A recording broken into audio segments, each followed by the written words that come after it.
Why are all my not good qualities exposed on this podcast? I don't know geography. I don't know math. I don't know sports. Showing up on your stories, easy. Posting something, easy. Why do we feel like we need to make it so much harder? Because if you're removing the trust, it's not going to do anything for you. You're better off having zero social media presence, and I will die on that hill.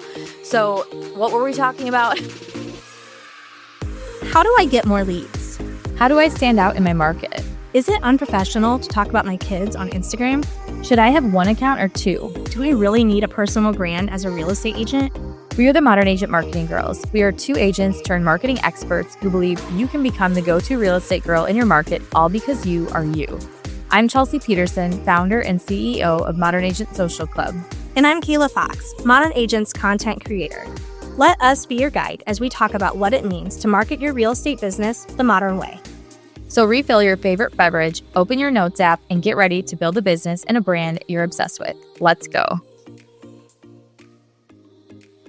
Good morning, money-making marketing girls. There you go. Good morning. It's another episode of our series, The Wealthy Agent Upgrade. I hope everyone enjoyed last week. We got some good feedback on it, so hopefully that challenged your thinking and made you sit up a little straighter and want to rise to the occasion.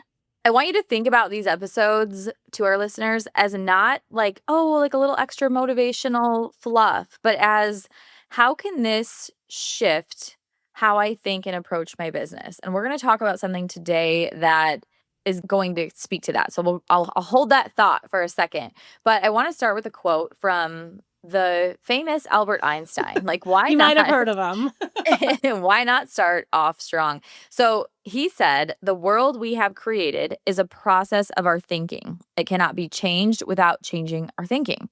So the world we have created is a process of our thinking. So whatever your life is right now is a process of your thinking to some degree.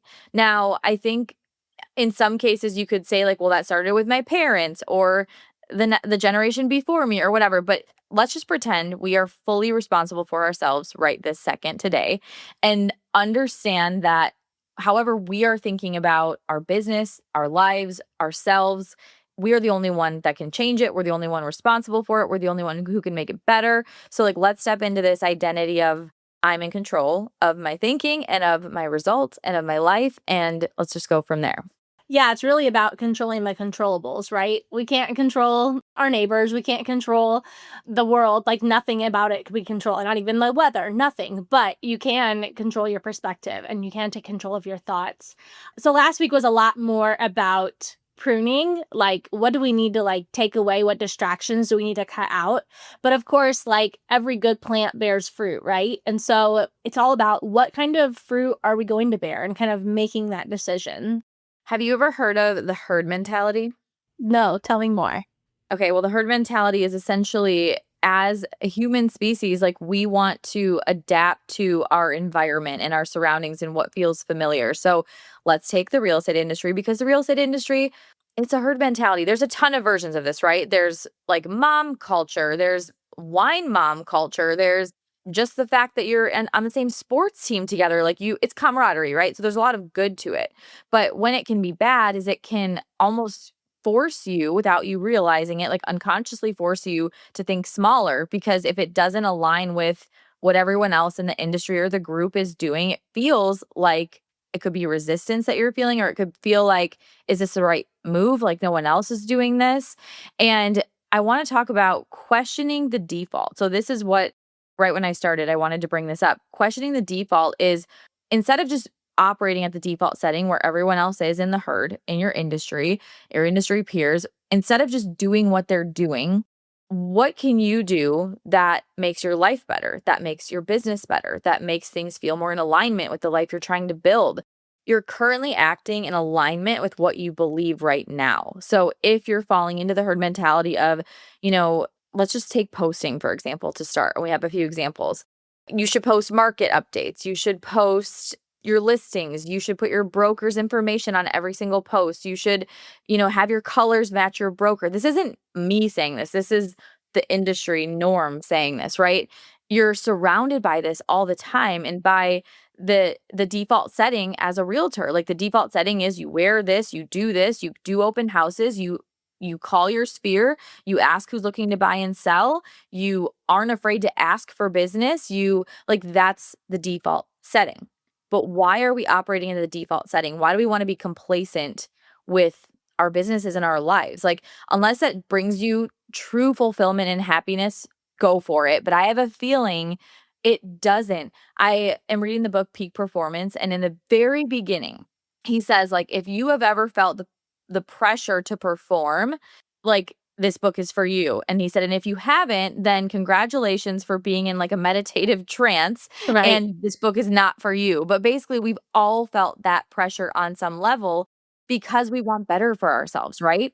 So, like, if we're just doing the default setting all the time, we're not getting anywhere. We're staying extremely mediocre.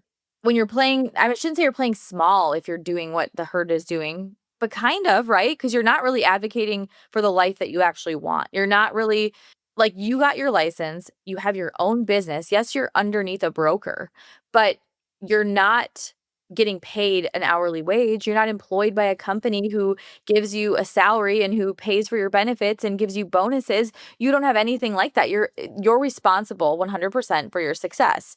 So when you like let yourself slip into the default setting, you're missing out on so much opportunity to build a life that you would truly love and that you feel like could be better, right? Like, so that peak performance book isn't just about like, oh, your life isn't good enough, it should be better. It's just about optimizing what you're doing to make your life essentially easier is what it's about. It's not about making it harder. Now, shifting the way you think about some things could feel hard at first, or it could feel like I don't know, or I'm not there yet, right? Like, let's talk about some of the beliefs, Kayla. What do you have? Yeah, well, first, before we go on to that, because I think that you made some really good points there. As you're saying that, I have like this visual in my head of like icons or whatever on your phone that like is for like a person, right? If you see like one of those, it's like a gray icon of a person.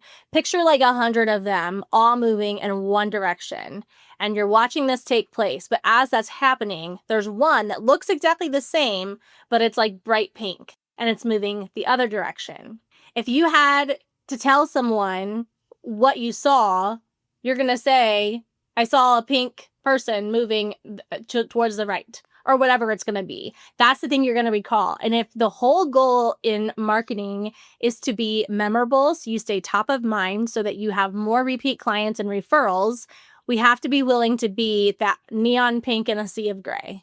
So that's kind of what this whole questioning the default and all of that, like in herd mentality, it doesn't mean that you should never do things with people. We're going to get to that. But if you really want the business, if you really want people to say that you're the only one for them, then you have to be willing to do things differently and do things in a way that feel aligned with you. So yeah, so I made this whole list of like beliefs that we hear from agents all the time. And I kind of added like what the modern agent twist of it is, because it's not enough just to prune, like we talked about last week. We have to like replace it so that we are actually bearing the fruit we want to bear and becoming the thing that we want to become. So like, for example, one of the first thing is that everyone I know already has an agent. How many of us have honestly felt that way at one point or another? I know it's definitely been true for me when I first started in real estate, right? But instead of believing, just saying like, well, everyone I know already has an agent, what if we said, well, relationships are what's going to win, and I know how to build those. Like, I'm good at building relationships. Like, just that little twist. What's going to start happening is, yes, you're going to know a lot of people that know other agents, but you're going to not be afraid to engage with them and to connect with them and like build relationships with them. And you just might find when push comes to shove, one of them's going to choose you. The actual stat on this is actually that only 28, I think it's 28% of people use the same agent the second time around. So even if you think they have an agent or their brother or their uncle or their cousin's friend is an agent, that doesn't mean that they're choosing them. That doesn't mean that that's just an automatic decision. Sometimes as agents, I think we get into the industry and we think, I have my license now, you should be loyal to me because you know me. But that is not how the business of real estate works. That's not how business works. Like, real estate is someone's largest asset. They're not just going to work with you to do you a favor. You need to earn their trust and you need to build the relationship. And let's look at it like this. Everyone you know already has an agent. Everyone in your sphere already moved in the last 3 years. Like one of those, right? I want you to think about not only if they've already all moved, great, but they all know someone who's going to move in the next 12 months. Every single one of them knows statistically someone who will move in the next 12 months. So if you want your name to be the one that automatically pops up when they are in conversation with someone who's talking about moving or talking about, hey, do you know a good agent? If you want that to happen, picture the description Kayla gave of the sea of gray, and then you have the pink one that stands out. If you're just doing all the same things in the default setting as the other agents, you're posting the same generic things, you're talking about definitions of earnest money, and you're like all these things that are seemingly just expected, I guess, you're not going to be the pop of pink that stands out in their brain. And that doesn't mean you have to do crazy dancing reels and be overly creative, or that you have to sell a million houses. Like, that's not any of the requirements for being the pop of pink. The pop of pink means you have a personal brand. It means you are remembered for something besides the fact that you sell real estate. We can talk about that all day, but we'll keep going in this Yeah, direction. right? But if you think of that, if you think of that pop of pink in the sea of gray, if you want everyone you know who you think has an agent or you think has already moved to think of you instead, you're in complete control of that. You think you're not. Your belief may be that you're not, but you are in complete control. And it doesn't mean calling them to say, hey, do you know anyone looking to buy or sell? That's not the way. The way Yeah. is you show up powerfully. They can't help but see you over and over and over. And you're the only one they think of when the topic of real estate comes up, because you have essentially positioned yourself so dominantly in front of them as the go-to agent. And you're in control of that. Like, that is Yeah. amazing. It's like the Yeah. best news ever. Yeah. That should be like a sigh of relief. Right. Another one that is, we get this probably daily. I'm not interesting enough to build a personal brand. I don't have anything to say or share that anyone cares about. Yeah, and I think that's where we buy the lie that, like, we need to have this insanely interesting life and, like, live in this, like, really cool house and, like, drive this super cool car and go on all these vacations and all of that, but the truth is, like, this is not about, building this perception of this life that you live to make people be like, "Wow, like, that's so cool." The point is to find those little moments where they can go, "Oh, I have those," or "I like that. Where'd you get that?" Or like, "Oh, me too. Like, I love that show," or "I don't like that show."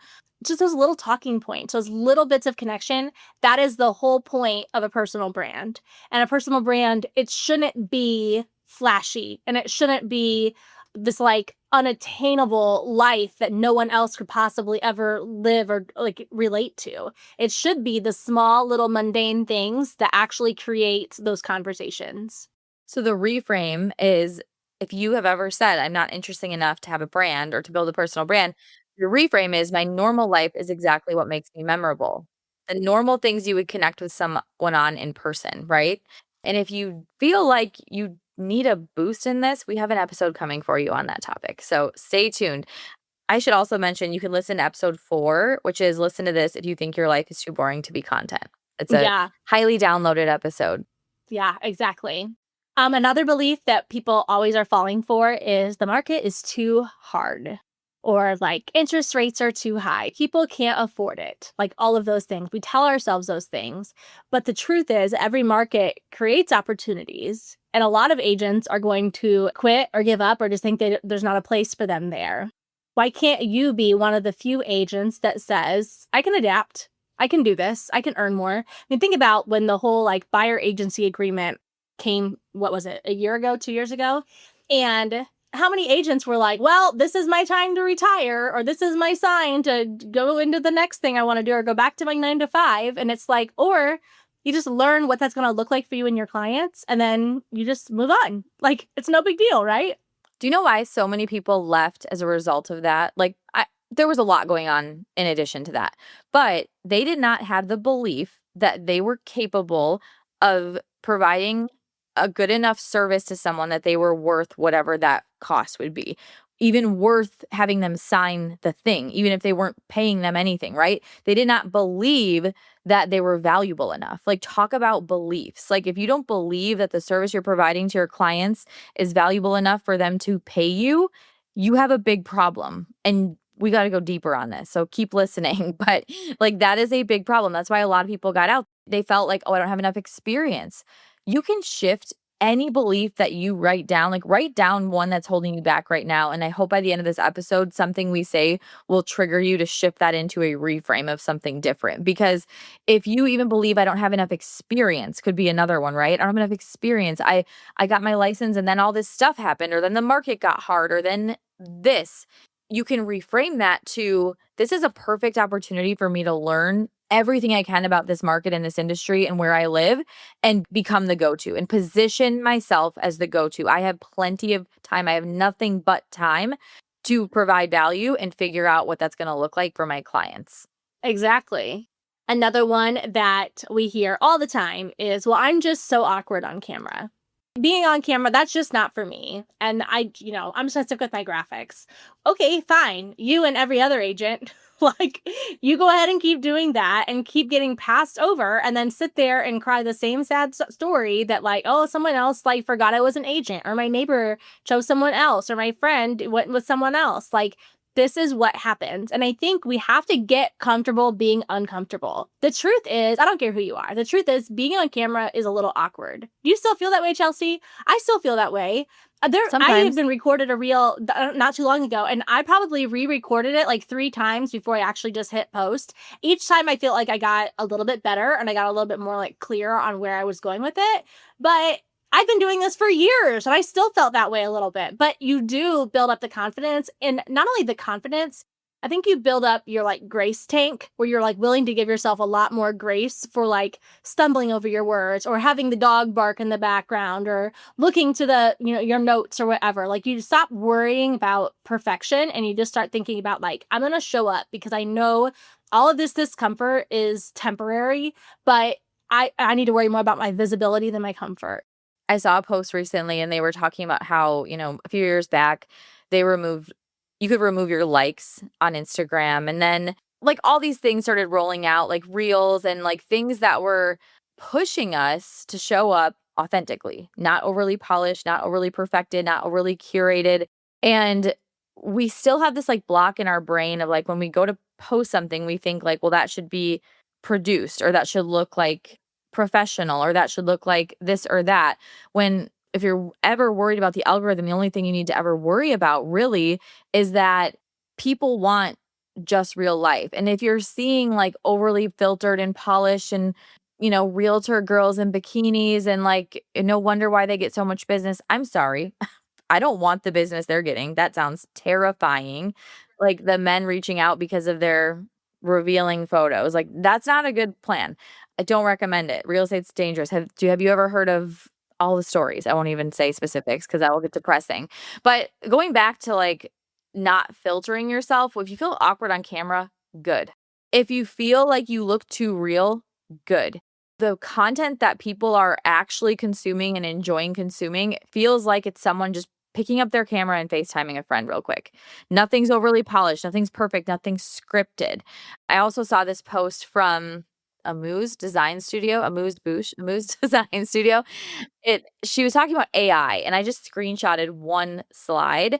And I don't want to get into AI right this second. We will eventually. But she said, if you ask me, the threat really isn't AI. It's becoming so neutral, safe, and professional that you start to sound exactly like it. And that's a lot of times, talk about the default setting. We try to post these graphics that feel like perfectly curated or perfectly professional. And when I say that, don't ever take it as I think you should be unprofessional on social media. I do not think that at all. If I'm hiring an agent, I want them to be professional. But there's a way to do it that still makes you look human and not like robotic and makes it feel like someone could actually sit down with you at their kitchen table, have a cup of coffee and ask your advice because that's what you're there for, right? So if we push too hard to perfect it and to hide behind the graphics and to like pay someone to just post for us. Like I watched a webinar yesterday about this new AI product for realtors and I didn't watch the whole thing because it like hurt my eyeballs to watch. But one of the pieces of this new product was that it will post to social media for you and it will instead of putting in ChatGPT like, can you write me a caption about X? It will just do it all, you guys. The look of the content, like if you ever do this, I probably will DM you and say, please stop paying for the service you're paying for. No, I won't. But like, please don't do these things. Like as things become seemingly easier or there's these shortcuts provided for you as an agent, please ask yourself, is this going to build trust for me or remove the trust for me? Because if you're removing the trust, it's not going to do anything for you. You're better off having zero social media presence, and I will die on that hill. So, what were we talking about? Oh, being awkward on camera.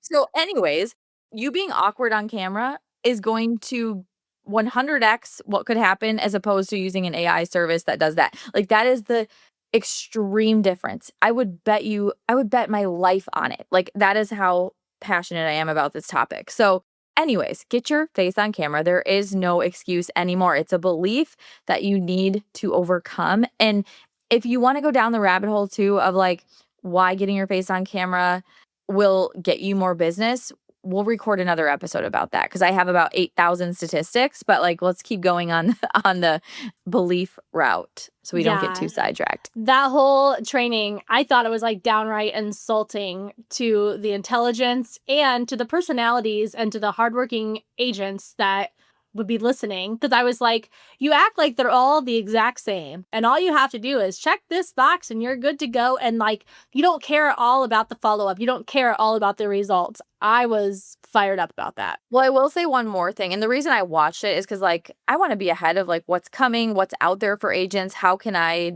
share my take, like whether I like it or I don't or whatever. But the other part of it that it made it, to talk about this is so questioning the default. The whole thing, because it was more than social media. They had like, bot responders for people for leads and like all this stuff. The thing is the whole model of that and so many things in the real estate industry, whether it's a CRM or it's something being sold to you or this will change your life, this will save you so much time. It wasn't, or it's based on the fact that you're like working with only cold leads. That's what I'm trying to say. Because if your neighbor or your friend or your friend of a friend or your friend's parents call you about real estate, they better not be talking to a bot. They better not be getting a bot response. Like real estate is a relationship business. The only reason I believe AI will not make realtors extinct is because it's a relationship business. So the more you lean AI, the more you lean robotic, the more you lean replace me, the more people are gonna be like, I don't need one. So you cannot operate that way. And I'm not saying you can't use AI to make processes more streamlined or to gather information better or to analyze data and to pull like there's a million things you could use AI for that are going to be helpful to your business. But when it comes to I'm trying to build relationships, most real estate products out there, whether memberships, tools, CRMs, they're thinking that all agents do is collect cold leads and try to convert them. That's it. They assume you have no friends, which No again is friends, with no insulting. family, you have nothing, no leg to stand on, you're not competent, you're not qualified, like, that's how the industry treats agents, if you haven't noticed, and that whole concept when I got into real estate just made me cringe, like, that's why we're here today, that's why I'm here, however many years later, 16? No, 13 years later, I can't do math. Oh, why are all my, like, not good qualities exposed on this podcast? I don't know geography, I don't know math, I don't know sports. I love it so much. Yeah, that kind of leads into another one, which is I don't have the right equipment. So the number of times we have agents talking about like, well, I want to record like a house tour for my listing, but I don't have the right equipment. Or I just need like better lighting, or I just need a different camera, or what selfie sticks do you have, or what tripod do you have, and all that. And you know what? It's totally fine if you're just looking for a recommendation because you know you need it and it could be helpful to you. But how many times do we just stop and say, I am so thankful that I have a phone where I can like just record and post and do everything right here. I literally have everything I need. Okay, we just paused for a second because Kayla has sick kids at home and they needed her. And it just brought up another belief for me that we didn't even have on our list, but the belief of like, I just saw this post in a Facebook group and it was like, what's your biggest distraction as a realtor? And so many people wrote, I have a baby, I have kids, I have a 9-month-old. I realize that having kids changes the way that you live, but we have to look at it like it's making me a better, stronger business owner, not like it's making this so hard and distracting. It is a little bit hard and distracting, right? But it forces you to figure things out.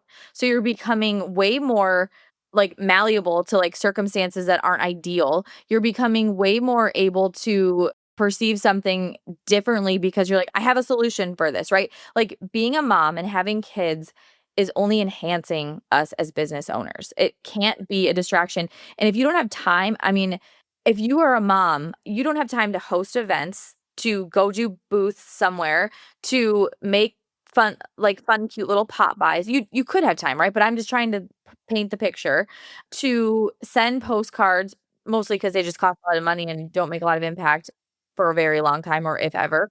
Also because most agents aren't sending postcards in a strategic way that will make it happen. So that's why I always say this. There are things you can do, but postcards don't build relationships. So anyways, there's so many things we're spending our time and our energy on, which we talked a lot about in last week's episode, that if being a mom feels like you can't do as much business, like if you're linking those two things together, you need to go back to last week's episode and shift some things around, because what you can do from home is build a personal brand. What you can do with a baby or kids or 4 or 5 of them is build a personal brand. What you can do is show up one to many in their email inbox. What you can do is show up one to many in the Instagram feed and in your stories every day, just sharing your life as an agent and a mom.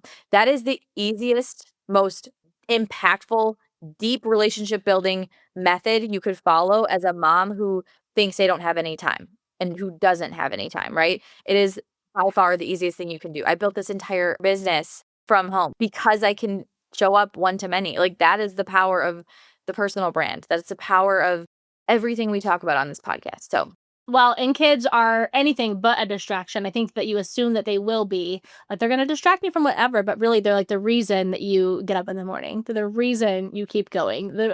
Like I don't want my kids to grow up and be like, Mom never did anything. Mom just laid around. Like they're never gonna say that. They're gonna be like, my mom built something and like, oh, she was really good at this, or she was really fun when she did this. So I totally agree with you. And that does kind of tie into the one that I had about just like this time in life is just really busy right now. How many times we just say like, I just have a lot going on, or like my kids are in sports right now, or even like my parents are sick. There's always real life things that are going to happen. And if we want it to be an excuse, we can. And again, of course, we're always going to first say, take care of yourself as a whole person first, right? But we can show up in a way that's simple and still powerful. If there is a busy time, I mean, gosh, I remember talking to an agent who was about ready to have, I think, baby number 3. And she was like, I feel so bad. I just don't have time to like customize all these things or like add my personality or do this. And I'm like, girl, the fact that you're like even posting once a week and you're showing up on your stories every day, you're doing more than enough. Like you need to fill up that grace tank. Give yourself a lot of grace here. We don't have to make this near as complicated as what we all make it out to be. Like, why can't something just be simple? Why can't something just be easy? Showing up on your stories, easy. Posting something, easy. Why do we feel like we need to make it so much harder? okay, that goes into I have to do everything myself to save money, or I can't afford coaching or tools or support, like one of those things. So recently, I've been doing a lot of what I call like $10 an hour tasks and admin tasks, because we've grown a lot and we've grown as a team. And it's like the more you grow, the more there is to do and the more opportunity that you have in front of you. And it's not a bad thing at all. But I was like, oh my gosh, I feel like I'm spending a lot of my time when I'd rather be with my son and my husband doing these like very minuscule things that my expertise doesn't need to be doing them. And part of me, thinks I don't really need a full-time person to do them. And then I also think to myself, I don't really want to spend the time to hire some right now or look for someone and interview and like go through all that process. But in the background, I'm continuously doing all these things that are not only taking up random amounts of time, but mental clutter. And we don't give enough like credit to mental clutter and how much it can impact our day to day. If there's something you could outsource that's even, it could be a house task, it could be outsourcing cleaning your house. And now you don't have to think every day, like, I should clean that bathroom, or I need to pick up that whatever. I really need to mop the floors, or I need to go buy new mop pads, or like, it's mental clutter that constantly builds and builds and builds. Like, women have so much mental clutter from the mental load of all the things in life, right? And if we can outsource just one of those things, it frees up our brain to focus on something growth related or our family or something that's important to us, right? So like last week we talked about, what does wealth mean to you? Like If wealth means to you that you're not spending every weekend doing open houses to try to get a client, wealth doesn't mean looking for right now business all the time, but instead believing that you have a plan that's going to bring you long-term consistent business. Like, how do you align your actions with that, right? So if it's to the point of I can't afford it, I guess I'm not the person to talk to about that because I've done most of my decisions when I couldn't afford them and they paid off. So Well, you I don't also know. know that staying stuck is always more expensive. And we talked about that a little bit last week too, but like really like your indecision and your busyness is always going to be more expensive than just investing in the thing that's going to help you. And I agree. Like me choosing to get a house cleaner was one of the best things I could have ever done for myself, for my family, anything. And you know what's funny? My house cleaner wakes up every day worrying about her family and her business. And guess what? She does pretty well. Like she really does pretty well. But so we're all staying in our lane. We're all staying in our like areas of expertise. That is how we're going to get the best results. So I still vote that you need a personal assistant. So I we're also vote we're that. taking Okay, let's just put applications. that out there right now. I believe in the power of divine timing. That's how Kayla got here. That's how Randy got here. That's how I met Mark on an airplane. Like, it just seems to work. So if you are in the Milwaukee area within an hour of Oconomowoc and you are looking for a job on this team, DM me on Instagram and I'll send you some details. I Let's just love put that that that out just there happened. to start. Or if you know someone. I have no details planned yet, but basically I want them to do a collection of things, including admin, including this can be our podcast ad for the week. Admin, putting B-roll together, like just lots of things that feel tedious and like I cannot do them anymore or I will combust. No, I'm just kidding. Okay, anyways, moving on to other beliefs. I need everything to be perfect before I can post. Like when I think of this, when I think of like, I need to know my exact personal brand. I need to have my brand colors. I need to know my font. I need brand photos. I need like all these things when really your most powerful post is on the other side of you opening your camera right now and sharing something that happened in your business yesterday and hitting publish as a reel. Like that is your most powerful piece of content. Or, if it's really challenging for you to come up with things like that, then that goes back to the one we were just talking about, investing in some kind of a support system that you're not trying to come up with everything on your own all the time, but you have a constant arsenal to pull from that's going to, every time you use something from there, layer and layer and layer to build you a personal brand. And that's called Modern Agent Social Club. I feel like I'm in like a very snarky mood today. Well, we've just seen a lot of crap though. And at some point in Yeah. time, it's like, okay, like, because again, it's offensive to agents, is what I feel like. But yeah, one thing that we started doing, so every week inside the membership, I'll record like 20-minute podcast episode just for our members where we kind of go over like, here's your plan for the week, here's something to consider. But then I usually have some kind of like little mindset shift or something in there. But the one thing that I started doing recently is I started including with every single prompt, I started including this is about how long this should take you. Most of our things average to about 18 minutes. Some things take 5 minutes. Once in a while, you'll have one that'll take you an hour, but for the most part, very simple. When I started doing this, I started getting messages from agents saying, oh my gosh, I did not realize I was spending way too much time on these carousels, or I was spending way too much time on this reel. But you're right, I actually could get it done. And what they just were like, tinkering with little things that weren't actually going to move the needle, when we're actually going to make a difference. And I'm all about, like, I think it's fun. I'm all about having a little bit of fun with it, adding your personality. But like a carousel, especially in a membership that you're paying for, should not take you more than 10 minutes to customize. Like it should be pretty simple. And some of these agents were saying they were literally spending over an hour doing it. So that is the perfection that was killing their time, that was killing their momentum, and that was keeping them from actually getting the work out there, was because of this like need for things to be perfect. When it's not all about like one individual post, it's about how your brand makes people feel as a whole. So it's your stories, it's your photos, it's your captions, it's the way that you interact with people, the way that you reply to people's stories, like all of those things, that is your brand. It doesn't all need to fit perfectly into one carousel post. I think we need to stop worrying so much about the logistics and worry about the impact, like at the end of the day. And going back to what I said earlier about the filtering of ourselves, it's like the more you tinker and mess with a piece of content, the like more you're stripping yourself out of it, essentially. I agree, you want your feed to look good and you want good looking content and all things, but like have you ever thought about how if you look up Gary Vee, Mel Robbins, who else? All the All the motivational big people people. that Yeah. are super wealthy and have millions of followers and all the things. I want you to just look at their feed. Like, I like branding, I like aesthetics, but that's not going to make you more money. What's going to make you more money is letting people in, letting them see your house online. Like your seller's house online is the first showing. How I always say that. Your first showing is also online. So like if someone can get the feel for like this is what it's going to be like when they sit down with me. This is what it's going to be like when I ask them a question. This is what it's going to sound like when we have a conversation about pricing my home. Like if you can put all that out there where they're getting that I know exactly what to expect feeling, and hopefully that matches how you are in real life and you're not putting on a fake persona, but like that's going to compound so much faster than any graphic, than any super branded piece of content, than anything. And I mean, like going back to the aesthetics, again, I do care about aesthetics. You're also selling homes, which plays a role with aesthetics, plays a role in that. So I don't think it should look bad. But my point is the impact doesn't come from the logistical things. It comes from you just showing up as the human and letting someone get to know that feeling of like, this is what Chelsea's like. And this is now going to cause me to remember her when I'm walking down the street and I was gonna say, see someone drinking wine, but that does not go with walking down the street. Okay.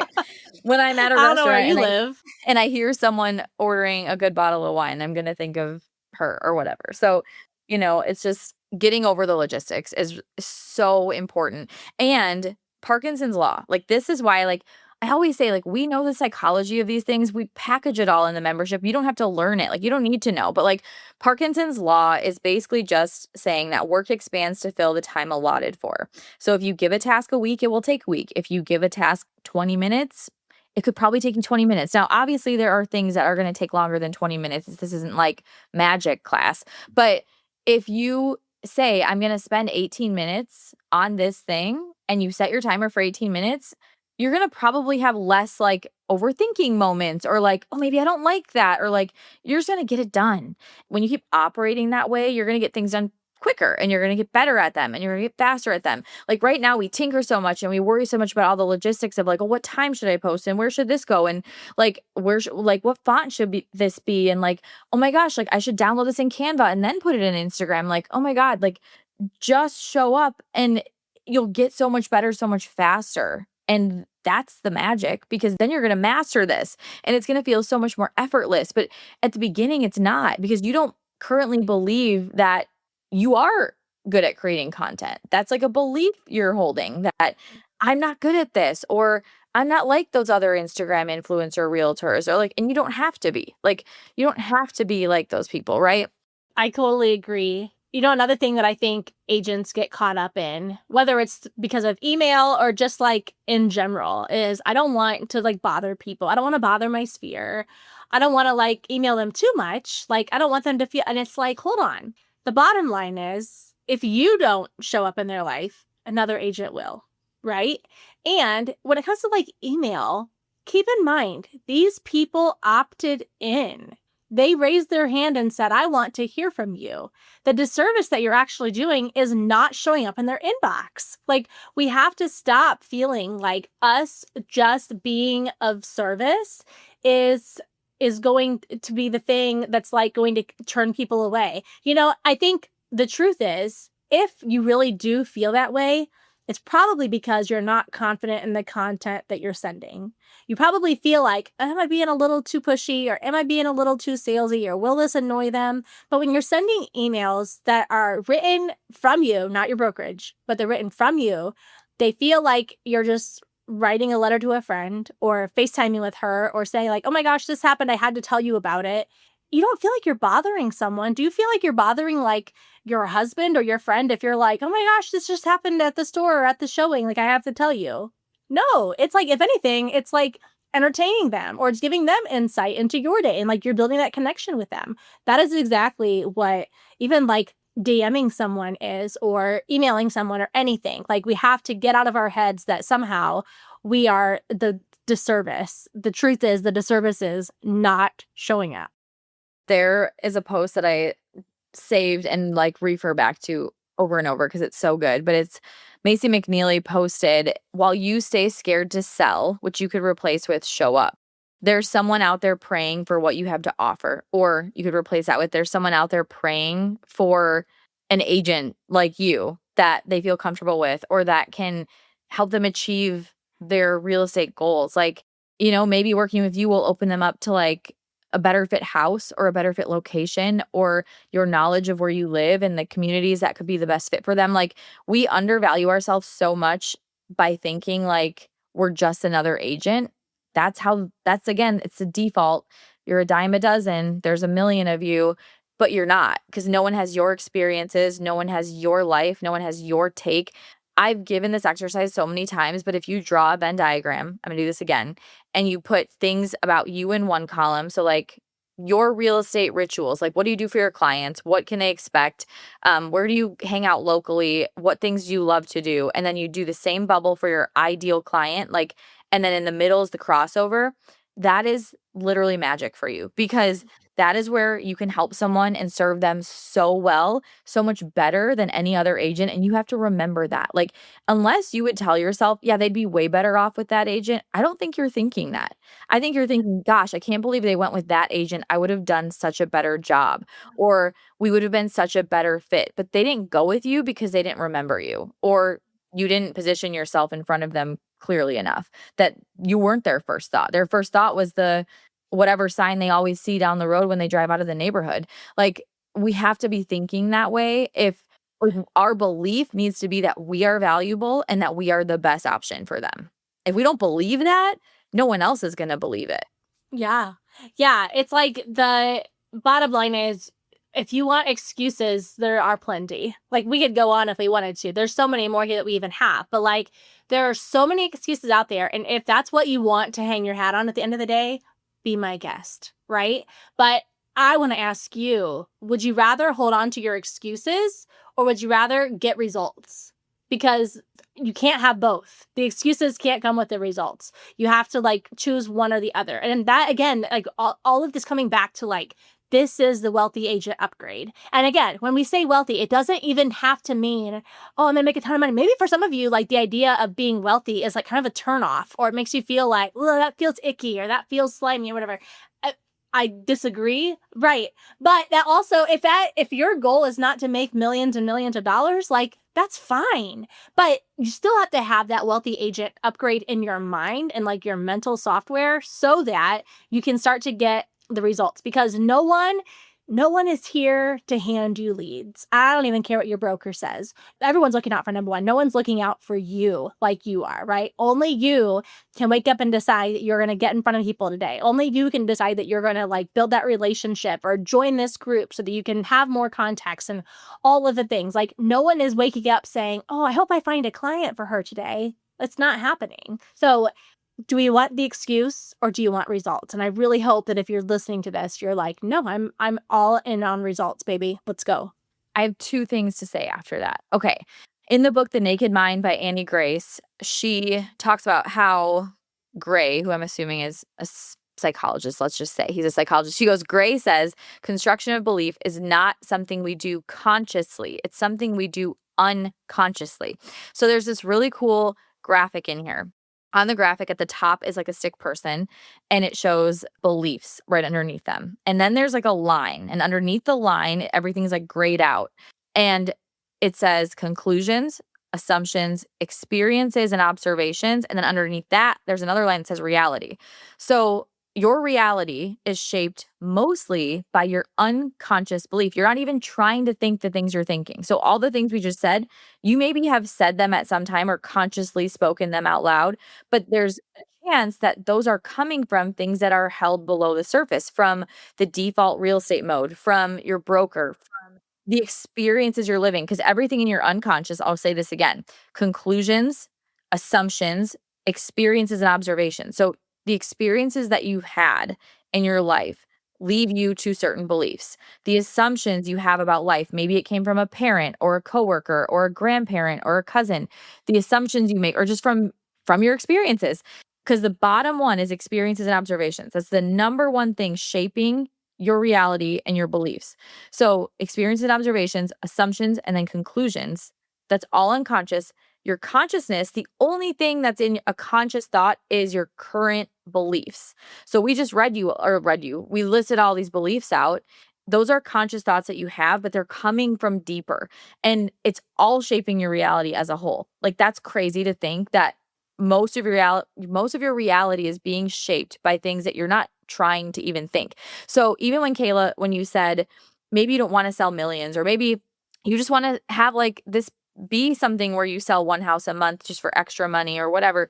But I want to ask you this, and that's totally fine because I'm all about like live your life, be with your family, travel, all the things. I'm also all about building wealth so you can provide amazing experiences for your family and yourself and like all the things. But what I want you to think about is when I was in real estate, when I thought about being a top agent, the beliefs I held because of my experience being around them was that they never had time with their family.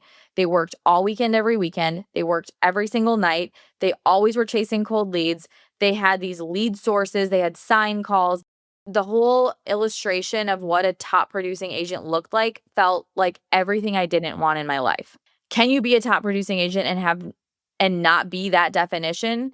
100%. That's why I carved my own path. That's why I'm here today, because I know that you can do it the way that makes sense for you. You can do it without cold leads. You can do it with referrals and repeat business. And there isn't just one way. There is no default setting. There is no true default setting. And if that's it, I don't want it, right?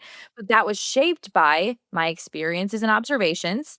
And then I made assumptions and drew conclusions that made my belief think to be a top producer, my life's going to essentially suck. I won't have time with my family. I can't even go on vacation. I'll never have a weekend to do things with my friends. Like, that's not even true. There's plenty of people that are selling a ton of real estate that have lives, or that make it to soccer practice and to take pictures before homecoming and all the things that happen. And like, I knew that I was going to figure out a way to define that flexibility in my own life. And whether that doesn't mean you have to be a top producer, but it means you're going to be in control of who you're working with, how much you're willing to take on, how much you refer out. Like, there's so many, maybe you hire an agent who shows houses for you. Like, there's so many ways you can manipulate it, right? But the ideal image of that, it's not what most people want, especially probably if you're listening to this podcast. That's not the image you're trying to become, is this never have time to do anything but work, hustle 24/7 person. There was even a billboard that said like, I answer my phone 24/7. And I thought, that is awful. Like, not for you, it's awful for your clients. Because if you're living that sporadically, you're probably extremely unorganized. You're probably not sleeping. You're probably not as sharp as you could be if you are on 24/7. It's just not possible. So we want to be all these things to our clients. We want to be the best agent. And here's another belief. I feel like a lot of times we believe that that means we have no boundaries. We're on 24/7. We'll answer our phone anytime. We'll jump when you say jump. We will price the house the way you want. But that's not you being an expert. That's not you positioning yourself as someone who knows exactly what they're doing, right? It's you being someone who essentially is a puppet, I guess. Like, that's like puppet behavior. Yeah, Or wait, exactly. Huckle Humbly calls them Pop-Tarts. I forgot about that term. The Pop-Tart agent. Henry Ford said, whether you think you can or you think you can't, you're right. And I think that really is true. I am not a person who's like, oh, just manifest this or name it and claim it. I don't believe in those things. But I do believe that whatever story you tell yourself, your brain is going to spend all of its energy looking for confirmation that that story is correct. And so when you start to change your beliefs and when you start to like purposely fight those thoughts, when you think this, no, I'm going to say this, like when you kind of have that like upgrade in your life and in your mental capacity, I do think that your brain is going to start looking for evidence that proves that, yes, this new belief is now correct. It's going to take a lot more energy and it's going to take a lot more like intention, but that is what happens. And I know that's what happened. I mean, I've changed my belief on things. I used to believe that like I stayed home with my kids and I worked from home. Of course I should clean the house. Like, of course I should. And you know what? I like cleaning the house. I think it's very satisfying to go into a room, scrub it all down, look back and be like, look what I did. It's why I like mowing the yard too. But when I changed my belief and decided, you know what, as much as what I even enjoy this, the truth is I can't keep up with it. Someone else could do this better than me, and my time is better spent elsewhere. Everything changed. And then I was like, what else can I outsource? What else can I do? And it's not, I used to think that was like lazy or whatever, but really it's not being lazy. It's being very efficient. And it's the only reason why I've been able to even like step into this role, because now, like, especially, I mean, I have 4 kids. Like, I've got a lot going on. My husband coaches and is AD, he's gone all the time. Like, I've got a lot going on, but I'm able to do the things I have to do because I put systems in place that support me in that, which again, we're going to go more into that in future weeks, but like, it starts with your thoughts. It starts with your beliefs, and it starts like you are the only one that can go up to battle for against the beliefs that have been holding you back all this time. So like it's time to suit up. You have to suit up. Okay, I have another quote. I love these quotes. I didn't write down where I got this though. I think it might be from The Naked Mind. You cannot be afraid of change. You may feel very secure in the pond that you are in, but if you never venture out of it, you will never know that there is such a thing as an ocean or a sea. Like, oh my God, that gives me chills. Like, you might not, if you're stuck in the pond, you may not even know that there's an ocean or a sea. Like, that's how we need to think. And I'll bring James Clear back too one more time. I feel like he is like a guest co-host on our podcast. But the most effective way to change your habits is to focus not on what you want to achieve, but on who you wish to become.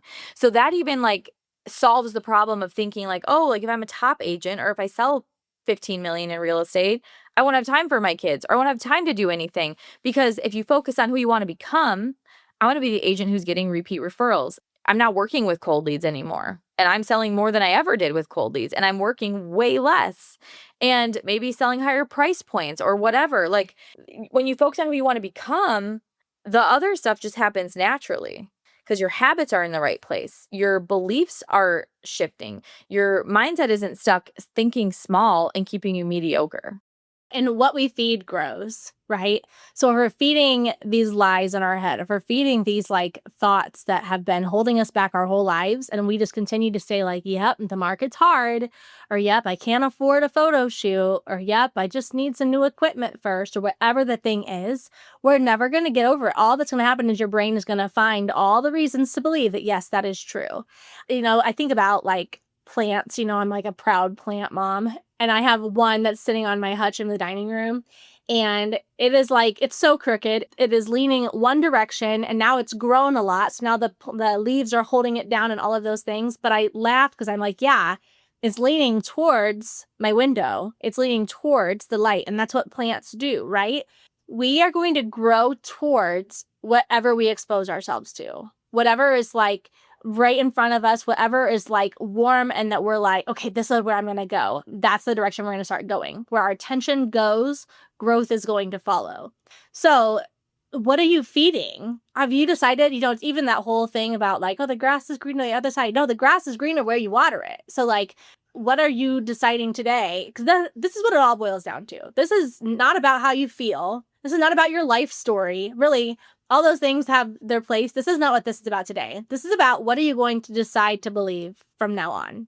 If you can change your thoughts, if you can change how you combat thoughts that have held you back, the growth is inevitable. Like the wealth is inevitable. Like it's right on the other side of deciding today that like you are going to start thinking differently. I want to say something that I probably should have said at the beginning of this series, but it doesn't matter.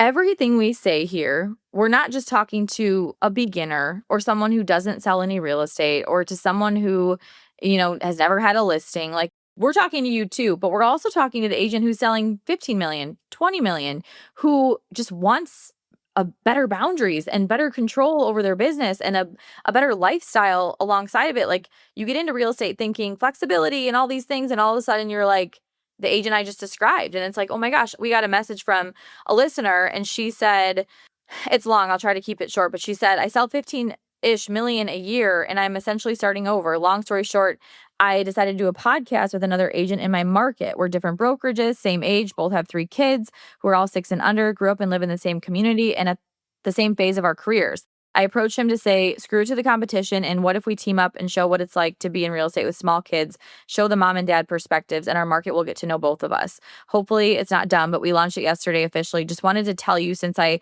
have for sure learned so much from you guys. Okay, so she's selling 15 million a year and is still thinking, how could I become more known in my community? How could I get deeper relationships with the people in my community? She's not making a podcast for other agents. This is for her community.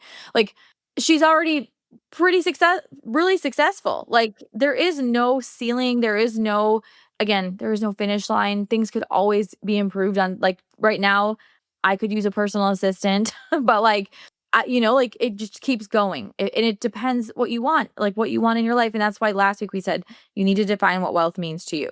It's not just a number in your bank account. It's really the definition of the life you're living, whatever that means for you. But there is no person that you're beyond this, or a person here who is listening who, I'm not ready for this yet. If you have a business and you're listening to this podcast, or not even if you have a business, if you are in the real estate industry listening to this in hopes of getting your license and doing it yourself, like, this is for you. This is for any of you. Any of you could, including us, could use all these things we're saying today, right? Exactly. So next week, we're going to go a little bit more into like the actions you should actually take. This week and last week were more about like your mindset, but you have to get that stuff right because that is your foundation. So I want to encourage you this week to really like take some time, even journal any of those beliefs that we mentioned. Did any of those strike a chord with you? And then like dive deep into that. Like, why is that? Why is that the story I've been telling myself? And then like, what's the reframe I need to start doing? And put that reframe on like a sticky note on your mirror or something, and like look at it every day, say it to yourself every day. It's going to be an uphill battle, I'm not going to lie, but if you can make that part of your daily routine, just to like look at it, notice it, remember it, tell yourself that, your brain will start to adapt to this like new story that you've told yourself.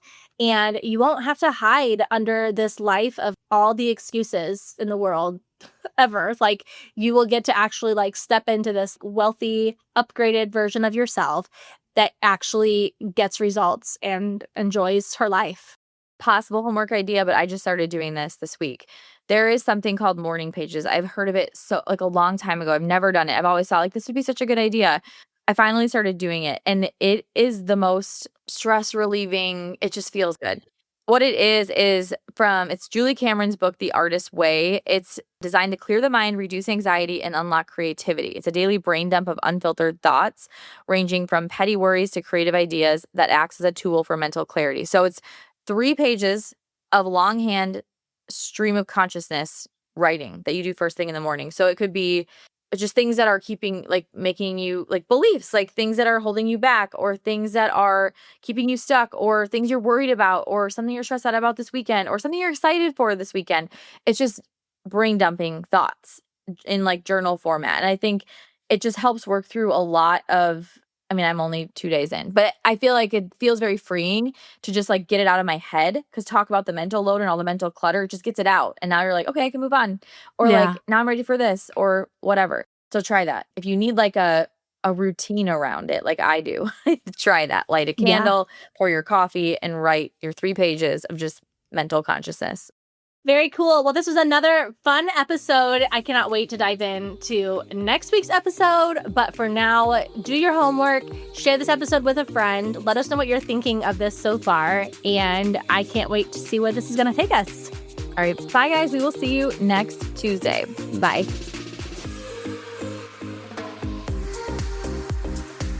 I'm so glad we got to hang out today.